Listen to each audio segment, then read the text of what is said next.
आज हम जानेंगे कि अगर किसी सर्किट में दो या दो से अधिक रेजिस्टेंस लगे हुए हैं तो उस सर्किट में हम उन रेजिस्टेंसों के मान की गणना किस तरह से करेंगे। किसी भी सर्किट में रेजिस्टेंस दो टाइप से लगाए जाते हैं, या तो सीरीज में या पैरेलल में। तो अब हम जानेंगे कि सीरीज में अगर रेजिस्टेंस लगे हैं तो उनकी हम वैल्यू किस तरह निकालेंगे, या अगर रेजिस्टेंस पैरेलल में लगे हैं तो हम उनकी वैल्यू किस तरह निकालेंगे। सबसे पहले हम जानेंगे कि अगर रेजिस्टेंस सीरीज में लगे हैं तो किस तरह से उन रेजिस्टेंसों की वैल्यू ज्ञात की जाती है।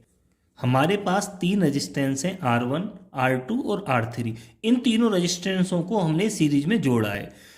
इन तीनों रेजिस्टेंसों को एक बैटरी से कनेक्ट किया गया है। मान लो ये जो बैटरी है वो V वोल्ट की है और इस सर्किट में I करंट बह रही है। ये रेजिस्टेंस सीरीज में लगे हुए हैं तो जो I करंट है वो तीनों रेजिस्टेंसों में समान रहेगा, यानी जो I करंट का मान है ना वो तीनों रेजिस्टेंसों में बराबर रहेगा। यानी जो ये करंट है I सर्किट में जितना करंट है उतना ही करंट इन तीनों रेजिस्टेंसों में रहेगा। लेकिन ये रेजिस्टेंस सीरीज में है तो करंट तो तीनों रेजिस्टेंसों में बराबर रहेगा, लेकिन वोल्टेज बट जाएगी, क्योंकि जब सीरीज में अगर लोड लगा है तो वोल्टेज वहाँ पर डिवाइड हो जाती है। तो यहाँ पर जो वोल्टेज की मात्रा है, R वाले जो रेजिस्टेंस है इसमें वोल्टेज की मात्रा V1 होगी, R2 वाले में V2 होगी और R3 वाले में V3 होगी। क्योंकि हमें पता नहीं है कितनी वोल्टेज ये ड्रॉप कर रहे हैं। जो वोल्टेज ड्रॉप करते हैं वो अपने रेजिस्टेंस के अकॉर्डिंग करते हैं। यानी करंट तो तीनों रेजिस्टेंसों में बराबर है, लेकिन ये तीनों रेजिस्टेंस सीरीज में लगे हैं, इसलिए इनमें क्या होगा, करंट बराबर रहेगा लेकिन वोल्टेज डिवाइड हो जाएगी। तो जितनी भी ये टोटल जो V वोल्टेज है वो कितनी होगी, V1 plus V2 plus V3। ये जो टोटल वोल्टेज है V, ये V1 V2 और V3 इन तीनों के बराबर होगी। अब ओम के नियम के अनुसार V बराबर होता है IR, यानी V की जगह हम IR लिख सकते हैं। तो जो V1 है वो किसके बराबर होगा, I इंटू R1 के, क्योंकि यहाँ पर जो वोल्टेज ड्रॉप होगा वो करंट और रेजिस्टेंस के गुणनफल के बराबर होगा। तो V1 बराबर क्या हो गया, IR1। V2 किसके बराबर होगा, जो ये V2 है वो किसके बराबर होगा, क्योंकि जो V2 है, जो R2 वाले रेजिस्टेंस का वोल्टेज ड्रॉप है, ये किसके बराबर होगा, I इंटू R2 के। V3 किसके बराबर होगा, V3 बराबर होगा I इंटू R3 के, IR3। अब हम क्या करेंगे,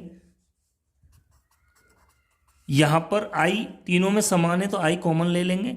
I बराबर R1 plus R2 plus R3। ये I से I कट हो गया तो यहां पर क्या बचा, ये I से I कट हो गया तो यहां पर क्या बचा, R बराबर R1 plus R2 plus R3। तो इस तरह हम रेजिस्टेंसों को सीरीज में जोड़ते हैं। तो जब रेजिस्टेंस सीरीज में लगे हों तो जो टोटल रेजिस्टेंस है वो किसके बराबर होगा, R1 plus R2 plus R3 के। ये जो सर्किट दिया हुआ है इसमें तीन रेजिस्टेंस सीरीज में लगे हैं, R1, R2 और R3। R1 का मान है 5 ओम, R2 की वैल्यू है 10 ओम और R3 की वैल्यू है 15 ओम। और इसको 60 वोल्ट की एक बैटरी से कनेक्ट किया गया है। हमें इस सर्किट में करंट की वैल्यू ज्ञात करनी है, यानी इस सर्किट में कितना करंट फ्लो हो रहा है। तो हम क्या करेंगे, सबसे पहले वही R का मान निकालने के लिए R1 plus R2 plus R3।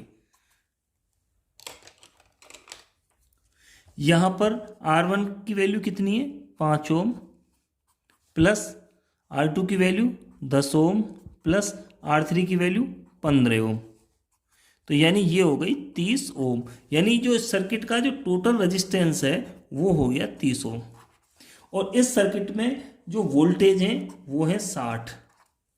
अब हम करंट की वैल्यू आसानी से निकाल सकते हैं, क्योंकि ओम के नियम के अनुसार I बराबर V अपॉन R। यानी V का मान कितना है यहाँ पर 60 और R का मान कितना है, टोटल R का मतलब होता है टोटल रेजिस्टेंस। टोटल रेजिस्टेंस कितना आ गया 30। तो 60 को 30 से डिवाइड कर दो, यानी 2 एम्पियर। यानी इस सर्किट में 2 एम्पियर करंट फ्लो होगा।